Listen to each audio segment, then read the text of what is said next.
ਤੁਸੀਂ ਇੱਕ ਲਫ਼ਜ਼ ਬੋਲਿਆ ਸੀ ਟਾਕਾਂ।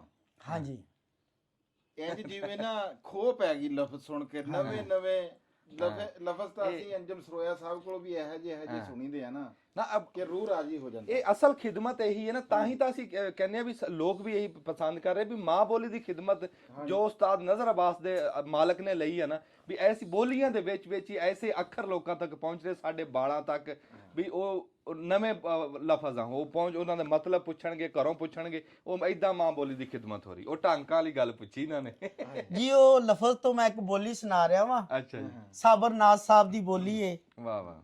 ਓ ਦੀ ਟਾਕ ਨੂੰ ਕੜਨ ਜਦੋਂ ਚੁਮਿਆ ਆਹਾ ਆਹਾ ਤੇ ਪਾਣੀਆਂ ਨੇ ਸਾਕੁੱਟ ਵਾਹ ਜੀ ਵਾਹ, ਕੀ ਬਾਤ ਹੈ, ਕੀ ਬਾਤ ਹੈ, ਮਾਸ਼ਾਅੱਲਾ। ਹਾਂਜੀ ਵਾਹ ਵਾਹ ਵਾਹ ਵਾਹ, ਕੀ ਬਾਤ ਹੈ ਹੁਣ ਜੀ, ਪਤਾ ਲੱਗਿਆ ਨਾ ਵੀ ਢਾਕ ਜਿਹੜੀ ਆ ਹਾਂ, ਵਾਹ ਵਾਹ। ਇਹ